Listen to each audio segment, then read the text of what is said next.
Nobody likes change, particularly the long-time business owner. My name is Tom Schumacher, and I'm an attorney with Bakke Norman. At some point, succession planning must be addressed by every owner of a closely held business. It is estimated that over the next 5 years, 40% of the closely held family businesses will experience a leadership change as the result of baby boomer retirements. Even if a succession plan has not been addressed, typically the owner has given the topic a lot of thought. Once the discussion begins, it is not unusual to discover that the owner has not focused on the nuts and bolts of transitioning or selling the business. Normally, the owner may only have limited knowledge of the tools related to the transfer of their business or their business assets and the effective strategies to minimize or avoid current or future tax liabilities related to ownership changes. The first step is to determine, what does the owner really want? This discussion will involve education of the owner regarding succession planning options, as well as addressing the emotions and family dynamics that are critical in many closely held businesses. For our agribusiness clients, the family ties to the land and farming tradition are additional critical factors. I often say to people that start their own business that they have the privilege of working twice as hard for half as much money. That is certainly true in the early stages of a business.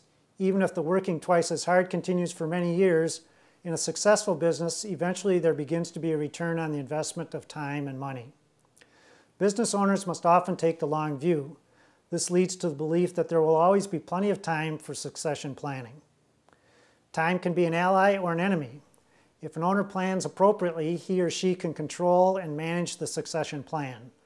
Alternatively, postponing planning until an unexpected illness or family event takes place leads to planning in a more chaotic, uncertain, and expensive manner.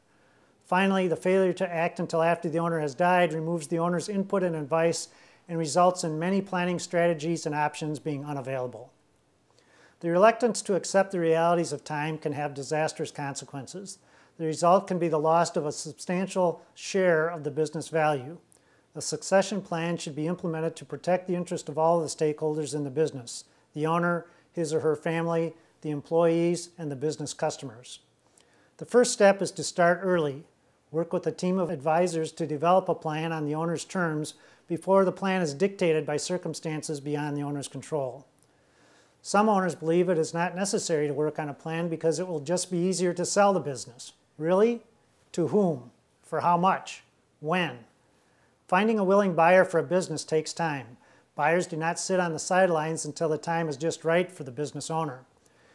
Timing influences how a business will be valued in the marketplace. Most owners have an idea of the value of their business based upon revenues, fixed assets, profitability, and other factors. A business owner wants fair value for his or her business. However, fair value is not a constant or an objective number. The owner probably has had portions of their business appraised over the years for various types of equity financing. However, in most cases, they have not had a valuation performed of the entire business. Valuing a business is difficult. The value may be different to different buyers.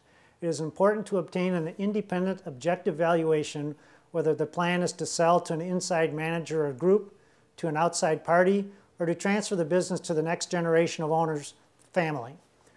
Once it has been completed, the data, methods, and results of the valuation should be periodically reviewed and updated. Often the business owner believes that their successor will be ready when the owner is ready. To establish a successor requires preparation. The successor will certainly need to learn the operational aspects of the company. This is not something that occurs overnight. Sometimes the chosen successor has a different vision for the business. Again, an individual who may possess the skills to manage the operations of the business may not be an individual who is the rainmaker who can build the necessary relationships required for growth of the business. Generally, a long period of time is required to develop a successor. Bakke Norman has a segment of our client base that is involved in agribusinesses. These clients face the same issue as other family business owners. Equal is not always the same as fair. For example, the owner may say that he wants to divide the business equally between his children. However, during the course of time, one or two of the children may have worked in the business for a number of years, while others may have pursued outside careers and interests. Should all the children receive equal ownership, income, and control? Those who have been active in the business do not think so. What's important to understand is that there are many ways to address such issues if time is taken to do so at the beginning. and it's important to be fair to all of the children, even if such treatment is not actually equal. For example, children that are not active in the business may receive an ownership interest in business real estate that is leased by the operating entity. This will provide them with a valuable asset and income stream, while those active in the business are left free to manage the operation and receive its profits. Good planning is good business.